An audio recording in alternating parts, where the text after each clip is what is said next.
అందరికీ నమస్కారం. నేను మీ అశోక్ కుమార్.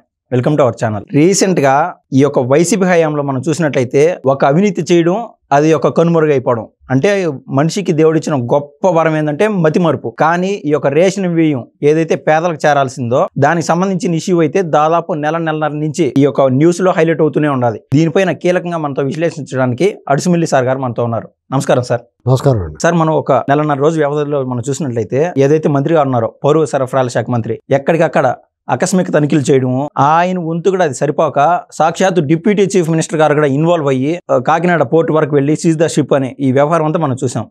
అయితే రీసెంట్గా మనం చూస్తే ఈ యొక్క పేర్నాని కుటుంబం ఏదైతే ఉన్నదో ఆయన సొంత గోదాంలో 3708 బస్తాలు అక్రమంగా లెక్కపత్రాల్లో లేకుండా అవినీతిగా అమ్ముకున్నట్లు మనకు అర్థమైంది. దానిపైన వాళ్ళు కనిపించకుండా పోయినారు, ఏదైతే చట్టానికి దొరకకుండా. ఈ తొవ్వే కొద్దీ ఈ చరిత్ర పట్ల అవినీతి మరింత కనిపిస్తూ ఉన్నది. రీసెంట్గా అంటే నిన్న కొత్తగా వెలుగులోకి వచ్చిన వార్త ఏంటంటే 7577 బస్తాలంట, 3500 బస్తాలు కదంట. సరే, ఈ యొక్క అవినీతి అంతమయ్యే ఛాన్స్ ఉన్నదా? నేను అంటాను ఏంటంటే ఈ యొక్క చట్టం, ఈ కూటమి ప్రభుత్వంలో చట్టం పటిష్టంగా లేదు, పోలీస్ వ్యవస్థ సరిగా లేదు అంటున్నారు. ఈ యొక్క అవినీతి అక్రమార్కుల్ని పట్టుకునే అవకాశం ఏమైనా ఉండదా? దీనిపైన దయచేసి మీ విశ్లేషణ అంటూ ఇవ్వండి సార్. ఇక్కడ అంటే ఇది మీరు నెలన్నర కాదండి, దాదాపు 6 నెలల నుంచి కూటమి ప్రభుత్వం ఏర్పడిన మొదటి నెలలోనే పౌర సరఫరాల మంత్రి నాదెండ్ల మనోహర్ గారు తనిఖీలు మొదలుపెట్టాడు. ఆయన ఎక్కడికక్కడ చాలా చోట్ల తనిఖీలు చేశాడు, వాళ్ళ మీద చర్యలు కూడా తీసుకుంటాడు. అయితే కాకినాడలో సీజ్ చేసిన బియ్యం విచిత్రంగా ఈ మంత్రి గారు, ప్రభుత్వం, నిఘా విభాగం ఎంత స్ట్రిక్ట్గా వ్యవహరించినా ఆ దందా మాత్రం ఏం ఆగలేదు. అంటే జగన్మోహన్ రెడ్డి వాళ్ళ గ్యాంగ్ అలవాటు చేసి పెట్టి ఒక రోడ్డు వేసి వెళ్ళిపోయారు వాళ్ళు, ప్యారలల్ గవర్నమెంట్ లాగా. అంతకుముందు మీకు బియ్యాలు అమ్ముకోవడం, రేషన్ డీలర్ దగ్గర ఉన్న రేషన్ డీలర్ దగ్గర 10 బస్తాలు దొరికినాయి అనుకోండి, దానికి 10 రెట్లు ఫైన్ వేసేవారు. ఇప్పుడు రేషన్ డీలర్ దగ్గర డిస్ట్రిబ్యూషన్ కాకుండా కొంతమంది తీసుకోక లేకపోతే ఇలా చేసి కొన్ని మిగిలినవి అనుకోండి, తేడా వస్తే లెక్కల్లో వాళ్ళకి 10 రెట్లు ఫైన్ వేసేవారు. పూర్తి బాధ్యత రేషన్ డీలర్ పైన ఉండేది, డీలర్ పై ఉండేది. ఇప్పుడు ఏమైందంటే అవన్నీ జగన్మోహన్ రెడ్డి ఎత్తేసి ఇంటి దగ్గరికి వ్యాన్ల మీద అన్నట్టుగా పెట్టి వాళ్ళకేమో బియ్యం బదులు డబ్బులు తీసుకుంటే అలాగే అమ్మేసుకుంటున్నారు కదని ఇచ్చి, అదే సరుకు మళ్ళీ వెంటనే గోడౌన్ చేరిపోవడం, అక్కడి నుంచి పోర్టు చేరిపోవడం. ఆ పోర్టు చేరే వరకు కూడా ఎంఆర్ఓలు, ఎండిఓలు, పోలీసు, ఆ లోకల్ ఎమ్మెల్యే అందరూ కూడా సహకరించి గ్రీన్ కారిడార్ అంటారు. గ్రీన్ కారిడార్ అంటే దాని అర్థం ఏంటంటే ఒక ఎమర్జెన్సీ, ఒక ప్రయాణం ఎమర్జెన్సీ ఉందని కూడా, అనారోగ్యం కానీ లేకపోతే హార్ట్ ట్రాన్స్ప్లాంటేషన్ ఇలాంటివి ఉంటాయి కదా, అవయవాలు అమర్చడానికి దానం చేసిన వాళ్ళ దగ్గర నుంచి హాస్పిటల్ నుంచి ఇంకో హాస్పిటల్ తీసుకెళ్ళడం కానీ, ఒక ఎమర్జెన్సీ పేషెంట్ని హుటాహుటిని తరలించాల్సి వచ్చినప్పుడు కానీ గ్రీన్ కారిడార్ ఏర్పాటు చేస్తారు. మాజీ ముఖ్యమంత్రి కేసీఆర్ కోసం రేవంత్ రెడ్డి గారు ఆ రోజు కేసీఆర్ పడినప్పుడు గ్రీన్ కారిడార్, అప్పుడు తారకరత్న గారు, తర్వాత అప్పుడు అవయవాలు మార్చినప్పుడు ఇవన్నీ చాలాసార్లు జరుగుతూ ఉంటుంది. దాని గ్రీన్ కార్డ్ అంటే ఇక్కడ ఆటంకాలు అడ్డంకులు లేకుండా వేగంగా గమ్యానికి చేరుకోవడం విధంగా ఆ రోడ్డు క్లియర్ చేసి పెడతారన్నమాట. దాన్ని గ్రీన్ కారిడార్ అంటారు. అచ్చం అలాగే ఈ బియ్యానికి పోర్టు వరకు చేసి పెట్టారు. విచిత్రం ఏంటంటే కూటమి ప్రభుత్వం వచ్చిన తర్వాత కూడా అది కొనసాగింది. ఇది మనం విషాదం. ఇది మనం విషాదంగా చెప్పుకోవాలి. మరి కూటమి ప్రభుత్వం ఏం చర్యలు తీసుకోవట్లేదు అంటే ఎందుకు తీసుకుంటారు. ప్రతిదానికి పవన్ కళ్యాణ్ గారు, చంద్రబాబు గారు, లోకేష్ గారు, లేకపోతే మంత్రులు ఇవన్నీ ఎంత చేసుకున్నా లోకల్గా ఉన్న యంత్రాంగం సహకరించాలి. ఇప్పుడు కూటమిలో దాదాపు 80-90 మంది కొత్త వాళ్ళు ఉన్నారు ఎమ్మెల్యేలు. వాళ్ళకి ఈ లోకలోకలు ఏం తెలవు నిజంగానే. కానీ వాళ్ళకి ఏం చెప్తారంటే ఇదిగో మనకి ఇందులో ఎంత వస్తుందండి, మద్యం మీద ఎంత వస్తుంది, ఇసుక మీద ఎంత వస్తుంది, ఇదిగో బియ్యంలో ఎంత వస్తుందని చెప్పాలని అలవాటు చేస్తారు. పాపం వాళ్ళు తెలియకపోయినా సరే ఈ దొంగల గ్యాంగ్ వాళ్ళు మారరు, దొంగలు అలాగే ఉన్నారు.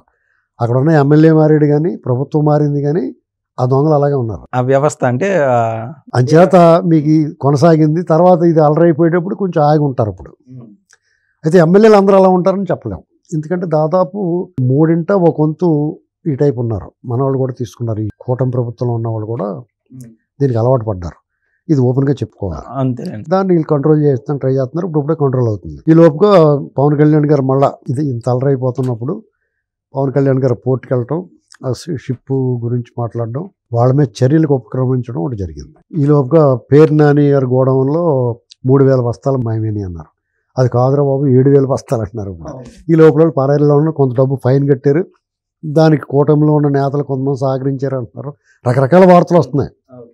అసలు ఏది నమ్మాలి, ఏది నమ్మకూడదు, ఇలా కూడా చేస్తున్నారు వీళ్ళు. ఇది నిజమేనా?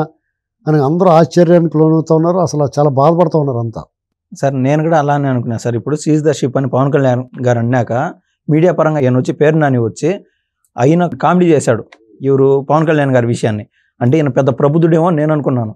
తర్వాత 10 రోజులు కానీ లోకం చూడలేదు. ఈ మెయిన్ డాను పేరు నాని గారి అని. మెయిన్ డాన్ చంద్రశేఖర్ రెడ్డి, కాకినాడ మాజీ ఎమ్మెల్యే. వీళ్ళందరూ ముఠాకి అసలు బాసు జేమ్స్ బాండ్ సినిమాలో తెర వెనకాల ఉండి కూడా జగన్మోహన్ రెడ్డి అయితే వాళ్ళకి ఇక్కడ ప్రాతినిధ్యం వహించి వాళ్ళంతా ఈ చంద్రశేఖర్ రెడ్డి, పెద్దిరెడ్డి ఇలాంటి బ్యాచ్ మన విజయసాయి రెడ్డి, సుబ్బారెడ్డి ఇలాంటి వాళ్ళు, కరుణాకర్ రెడ్డి, చెవిరెడ్డి వీళ్ళందరూ ప్రాతినిధ్యం వహిస్తారన్నమాట ఆ డాన్కి. Okay sir. అందులో ఆ ప్రాంతానికి ఆ పోర్ట్లకు సంబంధించి బియ్యం వ్యాపారం ఇలాంటి వాటికి బినామీలకి అంతా అతను ఉంటాడు. వీళ్ళు ఏం చేస్తున్నారు, ఫుడ్ ఎక్కడ ఉందో రచ్చ అక్కడ వేయాలి. ప్రభుత్వాధికారులైనా ప్రభుత్వం అయినా సరే ఇప్పుడు మోకాల దగ్గర నొప్పి అనుకోండి, ఈపు మీద మీకు రచ్చ చేస్తే ఏదైనా తగ్గుద్దా? లేదు సార్. ముందు ఎక్కడ ఉంటే అక్కడే కదా వేయాలి. దాని అందుకనే పుండు ఎక్కడ ఉంటే రచ్చ అక్కడ వేయాలంటారు. ఇదివరకు రచ్చ చేసి గాయం మానిపించేవారు. అలాగే మీకు మోకాల దగ్గర గాయం అయింది అనుకోండి, ఈపు మీద మందు రాస్తే తగ్గుద్దా? అలాగా అప్పుడు వీళ్ళు కొంచెం ప్రయాసపడుతున్నారు. అయితే అందరూ దొంగలైపోయారు కాబట్టి లోపల సిస్టమ్ అంతా పాడైపోయింది, చెడిపోయి ఉంది. ఆ చెడిపోయినప్పుడు ఎవరిని ఏం చేయాలి, ఎవరి మీద చర్య తీసుకోవాలి, ఎవరికి ఏం చేయాలి వాళ్ళకి అర్థం అవ్వని పరిస్థితి పాపం. ఈ లోపల బేతం చెర్లని ఇక్కడ బొగ్గన రాజేంద్రనాథ్ ఆయనకి తగులుకుంది బేరం. అక్కడ కూడా మీ మాయవేని అంటారు బస్తాలో. అంటే మీరు వాళ్ళు వీళ్ళు అని లేదండి, రాష్ట్రం మొత్తం మీద కొంచెం కెపాసిటీ ఉన్న ప్రతి ఊడు కూడా ఈ దందాలో ఉన్నాడు. దానికి తగ్గట్టుగా వాళ్ళకి సంబంధించిన నాయకులందరికీ కూడా పొట్లలో కొంచెం పెద్ద పొట్లం, కొంచెం చిన్న పొట్లం అలాగే అందేసినాయి అందరికీ. నాకు ఒక చిన్న డౌట్ సార్, మీరు చెప్తే నాకు ఏమర్థం అవుతుంది అంటే ఇండియా లేకల ఈ రేషన్ బియ్యానికి సంబంధించి పూర్తి హై లెవెల్ దందా ఒక ఆంధ్రాలోనే ఎక్కువ జరుగుతుంది అనిపించే విధంగా ఉంది. ఆంధ్రాలో ఎక్కువ జరగడం అంటే ఈ దొంగల మూట ఎక్కడికక్కడే ఉంటారు. మన దగ్గర మాత్రం ఆంధ్రప్రదేశ్లో ఈ రైస్ తినట్లేదు. ఇప్పుడు మనకు ఒరిస్సా వెళ్తే తింటారు ఈ రైస్, కేరళ వెళ్తే తింటారు, కర్ణాటకలో కూడా కొంత ఏరియాలో తింటారు. మన దగ్గర తింటలేదు ఈ రైస్. ఆంధ్రప్రదేశ్ వాళ్ళు ముట్టుకోరు. తెలంగాణలో కూడా కొంత శుభ్రంగా తింటారు. ఎక్కడన్నా కొంచెం నగరాలు ఇలాంటి చోట అది తింటలేదు, అది దోశలు బియ్యం కింద అమ్మేసుకుంటున్నారు. దీని అంతటినీ సేకరించి ఆంధ్రలో పోర్ట్లు ఉన్నాయి, కోస్టల్లో ఉంది, ఒరిస్సా నుంచి, ఛత్తీస్గఢ్ నుంచి, తమిళనాడు నుంచి, తెలంగాణ నుంచి, కర్ణాటక నుంచి ఇలా తిన్న బియ్యం, కొన్న బియ్యం అంతా కూడా ఈ ఓటుకు వచ్చేస్తుంది. ఇక్కడ నుంచి వీళ్ళు కొనేసి ఎక్స్పోర్ట్ చేస్తారు. 70-80 రూపాయలు అమ్ముకుంటున్నారు. వాళ్ళు బుడంత లాభం కదా. లక్షల కోట్లు సంపాదించారు వాళ్ళు, వేల కోట్లు కాదు. అది ఎన్నాళ్ళ నుంచి సాగుతుంది. ఇది వరకు తక్కువ ఉండేది. కాకినాడ పోర్ట్ నుంచి బియ్యం ఎక్స్పోర్ట్ ఉంది. ఇతర రాష్ట్రాల నుంచి ధాన్యం కూడా కొని తెచ్చి వేగలను తీసుకొచ్చి బియ్యం ఆ రైస్ మిల్లర్స్ దగ్గర కొని వీళ్ళు ఎక్స్పోర్ట్ చేసేవారు. అదొక వ్యాపారం. అది ఓపెన్గా పబ్లిక్ వాళ్ళు వ్యాపారం చేసుకుంటారు, దాని పన్నులు గిల్లు కడతారు, అంత చేస్తారు. అక్కడ ఈ బియ్యం కూడా జొలిపిచ్చేస్తారు. దాంతోపాటు స్మగ్లింగ్. వీళ్ళు కొని స్మగ్లింగ్ ఏం కాదా, బియ్యం అక్రమ రవాణా అంతే. ఎలాగా ఇక్కడ దొంగతనం చేసినట్టు వాళ్ళు మన బియ్యాన్ని పబ్లిక్ చేరాల్సిన దాన్ని, ప్రభుత్వ సొమ్ముని, దాన్ని అడ్డదారిలో ప్రభుత్వాన్ని, ప్రజల్ని ఇద్దరినే మోసం చేసినట్టు. ఇది చీటింగ్ కేసు కూడా ఉంటుంది ఇందులో. ఆ బియ్యాన్ని కొని వీళ్ళు ఇలాగా ఇతర దేశాల్లో అమ్ముకుంటున్నారు. ఆ వ్యాపారానికి అడ్డుకట్టేయాలి. ఇప్పుడు వేసారు. తర్వాత ఇది మొత్తానికి ఆ బియ్యం స్కీమ్ ఎత్తేలేరు. ఇది దేశవ్యాప్తంగా ఉన్న స్కీమ్. ఇది ఆహార భద్రత. అలాగని చెప్పేసి ఈ బియ్యం అంతా ఏం చేసుకోవాలో తెలియదు. మనం ఇది ఆపేస్తే కూడా అది రైతు పండిస్తున్నాడు. రైతులకి ముందు మార్పించాలి. అలా ఆ వంగడాలి, ఆ బియ్యం, ఆ ధాన్యం పండించకుండా చూడాలి. ఒకవేళ పండించినా కానీ అఫీషియల్గా ఎక్స్పోర్ట్గా వాడాలి. దాన్ని అధికారికంగా ఎక్స్పోర్ట్ చేయొచ్చు. ఇది దొంగ బియ్యం ఎందుకు ఏంటండి? అయితే మరి అధికారికంగా ఎక్స్పోర్ట్ చేయాలంటే వాళ్ళకి అంత గిట్టుబాటు కాదేమో. మరి ఇవన్నీ ఒకదానికొకటి లింక్ అప్. మొట్టమొదట అయితే ఈ దొంగతనాలు మానిపించాలండి. ఇక్కడ పక్షపాతం లేకుండా వ్యవహరించాలి. వాళ్ళు కొంతమంది నాయకులు, కూటమికి చెందిన నాయకులు, ఇప్పుడు అధికారంలో ఉన్న నాయకుల మీద కొంతమంది మీద ఆరోపణలు వస్తున్నాయి. అది నిజమా అనేటువంటిది మనకు పూర్తిగా తెలియకపోయినా ఆ ఆరోపణలు కూడా రాకుండా, నిప్పులేందే పొగరాదు కాబట్టి ఆరోపణలు రాకుండా చూసుకోవాలి. ఎందుకంటే మీరు ఈ అధికారంలో ఉన్నారంటే, ఇవాళ మీకు ఆ పదవులు వచ్చినాయి అంటే, మీకు ఆ పెత్తనం మీ చేతిలోకి వచ్చిందంటే, అనేక మంది కార్యకర్తలు, మీ సానుభూతి పరులు, మీ మీద నమ్మకం పెట్టుకున్న ఓటర్లు, వాళ్ళ తాలూకు కష్టం. వాళ్ళు మామూలుగా ఎలక్షన్ అప్పుడు ఓటేసి వెళ్ళిపోవటం అనేటువంటిది కాదు చేసింది. మీకోసం యుద్ధం చేశారు. వాళ్ళు బాధలు పడ్డారు, తన్నించుకున్నారు, గిల్లించుకున్నారు, కొట్టించుకున్నారు, ఆస్తులు లాక్కుంటే తెల్ల మొగలేసి చూశారు. వాళ్ళ మీద యుద్ధం చేశారు. ఒక రకంగా చెప్పాలంటే వాళ్ళు మాన ప్రాణాలు పణంగా పెట్టి మీకోసం రక్తగాయాలు పాలయ్యారు. వాళ్ళందరి రక్తం, వాళ్ళందరి చెమట, వాళ్ళ భుజాలు కాయలు కాసేలా మీ పలకి మోసారు.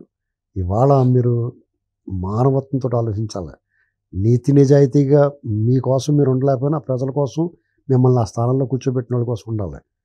ఇది మాత్రం గుర్తుపెట్టుకోవాలి ఎవరైనా. ఎందుకంటే ఒక్కసారి ఇటువంటి నిరాశ నిస్పృహలు మీకోసం యుద్ధం చేసే మీ సైనికుడు, ఒక రాజు ఉంటాడు. ఆ రాజు కోసం కొంతమంది సైనికులు యుద్ధం చేస్తూ ఉంటారు.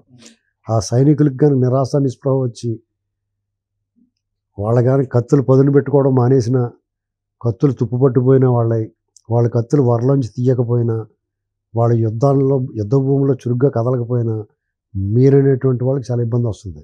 ఆ సైన్యంలాగా అవతల రాజుకు దక్కలైపోతే తప్ప వాళ్ళకే నష్టం జరగదు.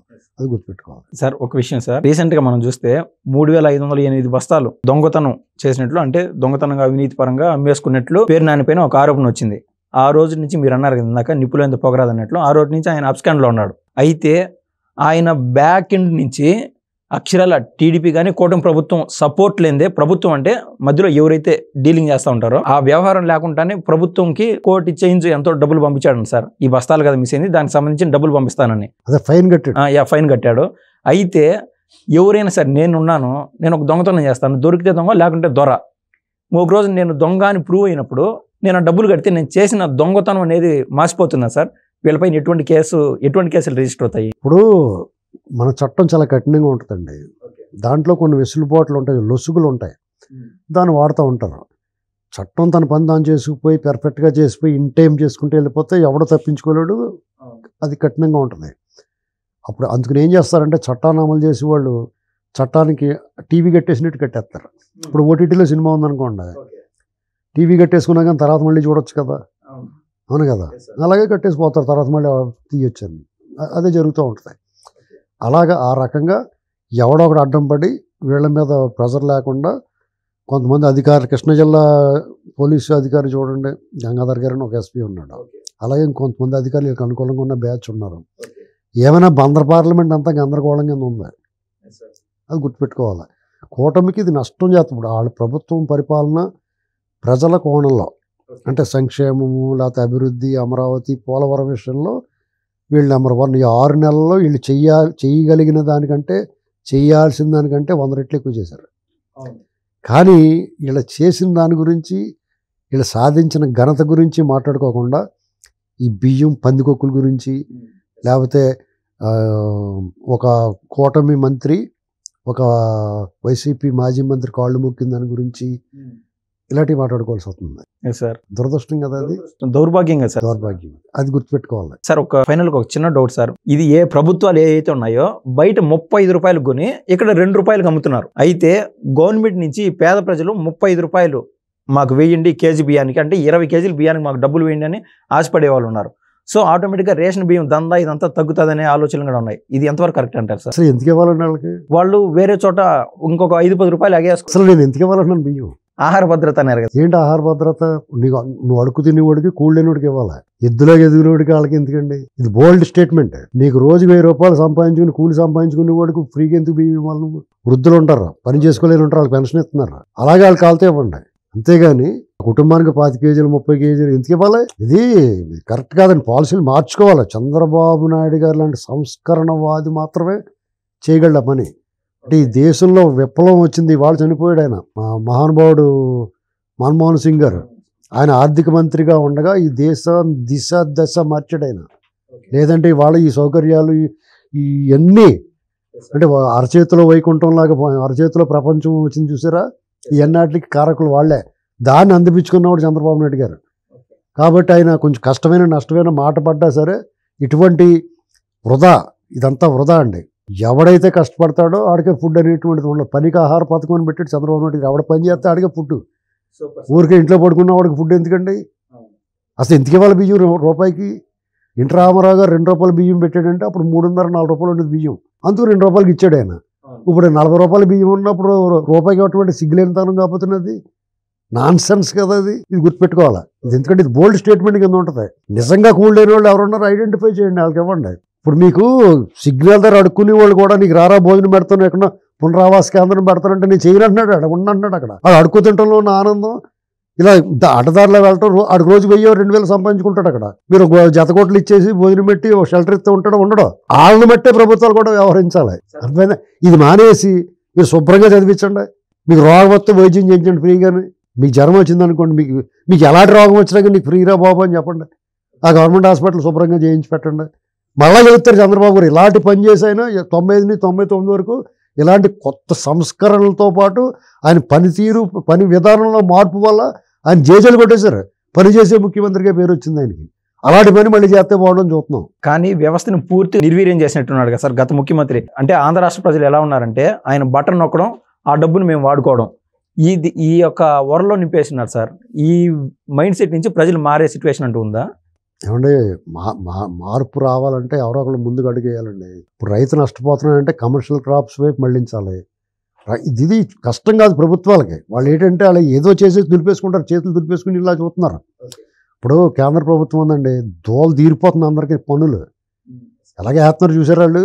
వాళ్ళు ఏంటంటే వాళ్ళ పని అయిపోయింది, అక్కడికి ఫ్రీస్ ఇస్తున్నాం, కొన్ని ప్రీబీస్ ఇచ్చేస్తున్నాం, లాగేస్తున్నాం. ఇక్కడ ఏంటంటే భుజాల కాయలు కాసిలా మోసి మోకులు చేతులు పుల్లడిపోయేలా మోకులతో లాగటం అనేటువంటిది కొంతమంది పని అయిపోతుంది, కొంతమంది ఏమో కూర్చుని తినటం అయిపోతుంది. ఇది ఇన్బ్యాలెన్స్. దీన్ని సరిచేయరండి వాళ్ళు. రాజకీయ నాయకులు కావాల్సింది ఏంటంటే ఇలాగే ఉండాలి, సమాజం ఎగుడు దొగుడి ఉండాలి. ఈ ఎగుడోళ్ళు చూపించి దిగుడోళ్ళని లైన్లో పెట్టుకుంటారు, దిగుడోళ్ళు చూపించి ఎగుడోళ్ళ లైన్లో పెట్టుకుంటారు. ఈ రెండు వాళ్ళకి కావాలి. కాబట్టి మీరు ఎక్కువ ఎక్స్పెక్ట్ చేయొద్దు, ఇది ఇలాగే కొనసాగుతూ ఉంటుంది. దొంగలు హ్యాపీగా దొరలాగే తిరుగుతూ ఉంటారో, మీరు ఎక్కువ ఆశ పెట్టుకోవద్దని చెప్పేసి నేను మెచ్చుకుంటున్నాను. సార్ ఫైనల్గా ఒక ప్రశ్న, మనం ఏదైతే పేదల కోసం అని చెప్పి white card ration card holders అని చెప్తున్నారు కదా, బియ్యము దాంతోపాటు ఈ యొక్క ఫీజు రియంబర్స్మెంట్ పథకం కావచ్చు, అదేవిధంగా ఆరోగ్యశ్రీ కావచ్చు, ఇవన్నీ సింగిల్ రేషన్ కార్డుకి అటాచ్ చేసి పెట్టినారు గవర్నమెంట్. చాలామంది మాకు ఈ బియ్యం వద్దు, మాకు ఆ బియ్యం లేకుండా ఉంటే ప్రభుత్వం బాగుపడండి, మాకు ప్రభుత్వానికి భారం తగ్గుతుంది కదా అని చాలామంది ఆలోచన ఉన్నది. దీన్ని డిఫరెన్షియేట్ ఏమన్నా చేయగలుగుతామా? చేయొచ్చండి. ఎలాగంటే దీనికి మూలం ఏంటంటే ఎన్నికలు, ఓట్లు బ్యాంక్ రాజకీయం ఉంటుంది. ముందుగా ఏం చేయాలంటే ఓటర్కి ఆధార్ కార్డుని లింకప్ చేసి ఓటు బలవంతంగా ఓటేయాలి. నిర్బంధ ఓటు విధానం అంటారు దాన్ని. నువ్వు ఎట్టి పరిస్థితుల్లో ఓటేయాలి. రియలీ సార్, నువ్వు ఓటు వేయకపోతే నీకు ప్రభుత్వం నుంచి వచ్చే బెనిఫిట్స్ ఏమి ఉండవు. నీకు అంటే కార్డులు ఉన్న వాళ్ళకే కాదు, నీకు ఓటే లేదనుకోండి నీకు పెట్రోల్ కొట్టకూడదు ఎక్కడ. నువ్వు హోటల్కి వెళ్తే food right of admission reserved అని చెప్పాలి. అంటే నీ దేశ పౌరుడి కింద లెక్క చూడకూడదు, పౌరసత్వాన్ని రద్దు చేయాలి ఓటు వేయకపోతే. అలా చేస్తే ఏమవుతుందని చచ్చినట్టు ఓటేస్తాడు. వాడు ఓటేసినట్టు ఎవడెవడికి వేయాలి, లేదా నోటాకి వేస్తాడు. అంటే ఎవరు మొత్తం మీద ఓటు వేయాలి. నిజమైన ప్రజాస్వామ్యం అప్పుడే నిలబడుతుంది. మీకు ఈ ఫ్రీబీస్ ఇవ్వాల్సిన అవసరం, మీకు డబ్బులు పంచిపెట్టాల్సిన అవసరం వీళ్ళకి ఉండదు. అర్థమైందండి? వాడి కష్ట నష్టాలను బట్టి పైగా కార్డులు, రేషన్ కార్డులు, మీకు జనాభాను మించి కార్డులు ఉంటే ఎలాగండి? ఇప్పుడు మనకు జనాభా poverty line, before poverty line ఎవరైతే ఉన్నారో వాళ్ళకి ఇవ్వాలి. రేషన్ సంక్షేమం అనేటువంటి కంపల్సరీగా ఇవ్వాలి. ఆ సంక్షేమం శృతి మించకూడదు అనేటువంటిది. ఎలాగ ఉంటుందంటే అది సోమరిపోతులు తయారు చేయకూడదు. నిజంగా కష్టంలో ఉన్న వాళ్ళకి, నిస్సహాయులకి, అసహాయులకి, ఎవరైతే దివ్యాంగులు ఉన్నారో లేకపోతే ఒంటరి మహిళలు, ఏ ఆధారం లేని వాళ్ళకి మీరు సహాయం చేయడం, సంక్షేమం చేయడం కరెక్టే. అలాగే ఆడబిడ్డలు చదువుకునే వాళ్ళకి ప్రోత్సాహం ఇవ్వటం, వాళ్ళకైనా చదువుకోవడానికి ఇబ్బందులు ఉంటే మీరు అందుకునే విద్యా విధానంలో మార్పు తీసుకొచ్చి ప్రభుత్వ పాఠశాలలో కాలేజీలు అన్నిటిని కూడా ఇంకా ఎక్కువ పెట్టి అందులో క్వాలిఫైడ్ టీచర్స్ ఉంటారు కదా, దానికి మీరు సౌకర్యాలు మెరుగుపరచండి. ప్రైవేట్ కాలేజీలకు ధీటుగా దాన్ని నడిపించండి. అలాగే హాస్పిటల్స్, ప్రైవేట్ హాస్పిటల్స్ ధీటుగా మీరు ఇప్పుడు ఈ డబ్బు ఇలా పారబోసి బదులు అందులో పెడితే బ్రహ్మాండంగా నడుస్తుంది కదా. ఈ రెండు చేస్తే చాలు ఎవరికైనా. మీకు ఏదన్నా ఇబ్బంది ఏంటి, మీ పిల్లల్ని చదివించుకోవాలి, మీకు రోగం వస్తే చూపించుకోవాలి. ఈ రెండే కదా ఇబ్బంది ఎవరికండి. మన జేబులు గొల్ల అయిపోయి ఈ రెండే. ఇప్పుడు యూకేజీలో జాయిన్ చేస్తాను కూడా 2 లక్షలతో పెడుతున్నారు ప్రైవేట్ దాంట్లోకి వెళ్తే. ఇప్పుడు ఈ ప్రభుత్వ పాఠశాలలోకి వెళ్తే ఏం చెప్తారన్న భయం మీకు. ఆ రెండు సరి చేయాలా. ఆరోగ్యం, హాస్పిటల్కి వెళ్తే చేయట్టుకుని ముందు వాడు అసలు మన ముఖం చూడకుండా 100 టెస్టులు రాస్తున్నాడు. అసలు మన ముఖం కూడా చూడటం. మీ డాక్టర్ దగ్గరికి వెళ్తే చూసారా, టక్ మన టెస్టులు రాసేస్తాడు, ముందు చూపించి రమ్మంటాడు. అది చూసి చెప్తాడు మనకి. అంటే చూసుకాపి కొట్టేస్తాడు అంటారు చూసారు పరీక్షల్లోని. ఆ టైప్లో చూసి రాసినట్టు అతను. మరి మా పూర్వం మా చిన్నప్పుడు ఎలా చూసి డాక్టర్లు చేయట్టు చెప్పేవాడు. రోగ లక్షణాలు మనం చెప్తే దాన్ని బట్టి మందులు ప్రిస్క్రైబ్ చేసేవాడు, మందులు వేసుకునేవాళ్ళు. ఇప్పుడు అదేం లేదు. ఇంకా ఈ రెండు విద్యా విధానం వైద్యం మీద, విద్య మీద, వైద్యం మీద, వ్యవసాయం మీద. మన దేశం వ్యవసాయ ఆధారిత దేశం. మన రాష్ట్రం ముఖ్యంగా వ్యవసాయం మీద ఆధారపడి ఉంది. వ్యవసాయాన్ని అభివృద్ధి చేయాలి, వ్యవసాయ ఉత్పత్తులకి మార్కెట్ ఉండేలా చూసుకోవాలి. ఈ రెండు చూసుకుంటే లెవెల్ అయిపోద్ది. ఊరికే ఈ సంక్షేమాలు మీకు ఆడబిడ్డకి అమ్మఒడికి 10,000 ఇస్తాం, 15,000 ఇవన్నీ అనవసరం. అర్థమైందండి? ఎందుకంటే ఒక వరవల్లో కొట్టిపోతున్నారు. చంద్రబాబు నాయుడు గారు లాంటి గొప్ప నాయకుడు, విజన్ ఉన్న ఆయన ఇలాంటి దాంట్లో ఈ ట్రాప్లో పడకూడదు. ఎందుకంటే వాళ్ళకి నిస్సహాయత వచ్చేస్తుంది. మీరు ఎంతన్నా పెట్టండి, ఆఖరి కిళ్ళి లేదా అంటాడు, భోజనం అయిపోయిందని చూసుకొని కావాలి. బ్రహ్మాండమైన భోజనాలు పెట్టండి, ఐస్ క్రీమ్ లేదా కిళ్ళి లేదా అంటారు. మీకు దానికి అంత ఉండదు. ఈ సంక్షేమానికి కూడా అంతే. ఇప్పుడు నేను సంక్షేమానికి వ్యతిరేకం కాదండి. ఎందుకు ఇవ్వాలి?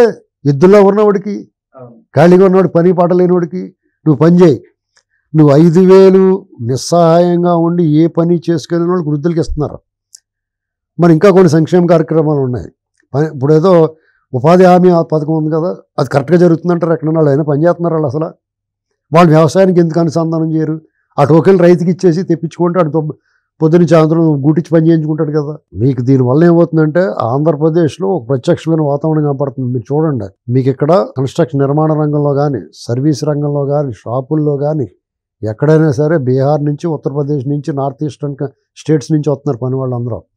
మన ఆంధ్రవాడు, తెలుగువాడు, తెలంగాణ కూడా ఎవడో, తెలుగువాడు ఎవడో పనిలో లేడు. చూసుకోండి, ఇది ఇలా ముదిరిపోయి కొలిది ప్రమాదం అయిపోద్ది. చూసుకోండి, అది వాళ్ళు సోమరిపోతుల్లో తయారు. వీళ్ళు ఇంకా కొంచెం బాగా చదువుకుని ఉద్యోగాల్లో డిగ్నిటీ ఆఫ్ లేబర్ చూసుకుంటున్నారు. ఇది ఒకప్పుడు ఎక్కడో అక్కడ ఉండాలంటే ఏ వృత్తి పని కూడా ఆ వృత్తిలో ఉండాలి. అసమానతలు పెరగకూడదు. ఆర్థిక అసమానతలు పెరగడం కారకులు వీళ్ళే అవుతూ ఉన్నారు ప్రభుత్వాలు. ఈ ఫ్రీబీస్ ఎప్పుడైతే చేశారో కష్టపడాలని తత్వం కనపడదు. ఎవడు కష్టపడితే వాడు పైకి వస్తాడు. ఇప్పుడు మీకు ఇదేమవుతుంది, ఆంధ్రప్రదేశ్లో మీకు గ్రామాలు ఉన్నాయనుకోండి, అక్కడ బిఫోర్ పావర్టీ లైన్లో ఉండటం అదృష్టం. ఇప్పుడు వాడికి అన్ని ఇంట్లో వాళ్ళకి అందరికీ కూడా అమ్మఒడి వస్తుంది, పెన్షన్లు వస్తాయి, పొద్దున్నే వాకింగ్ అటు పోయేస్తే రేషన్ వస్తుంది, ఉపాధి హామీ పథకాన్ని ఊరికెళ్ళి పళ్ళు దొంకుని పొల్లట్టుకెళ్ళి చెంబట్టుకెళ్ళి ఆ పని చేసుకుని వస్తే 200, 300 ఎంతో కొంత దాని లెక్క ప్రకారం ఇస్తారు. ఇక మరి ఏ రకంగా మీరు మానవ వనరులు ఏ రకంగా ఉపయోగపడతాయి రాష్ట్రానికి? ప్రతి వాళ్ళు కష్టపడితేనే పని జరిగేలాగా ఉండాలి. వాళ్ళు ఏదో పని చేయాలి. నీకు ఏదైనా ఒక ఫ్రీబీస్ వచ్చినాయి అనుకోండి, మీ ఇంటికి ఏదైనా ఉచితంగా రావాలంటే మీ ఇంట్లో కూడా వెళ్ళి పోలవరం దగ్గర మట్టిపోయాలి రావాలంటే అప్పుడు లెవెల్ అవుద్ది. అర్థమైందండి? ధన్యవాదాలు సార్. ఎప్పుడు విన్నంత విధంగా రియల్గా చెప్తున్నా, ఓపెన్గా ప్రభుత్వానికి కూడా అత్యద్భుతమైన సూచనలు ఇచ్చే విధంగా ఇవాళ మన డిస్కషన్ జరిగింది. ఇంత అద్భుతమైన ఆలోచన మా ముందు వ్యక్తపరిచేందుకు ధన్యవాదాలు సార్. ఇది ఇవాళ ముఖ్యమైన విషయం. మరో విషయంతో మరోసారి మీ ముందుకు వస్తాను. ధన్యవాదాలు.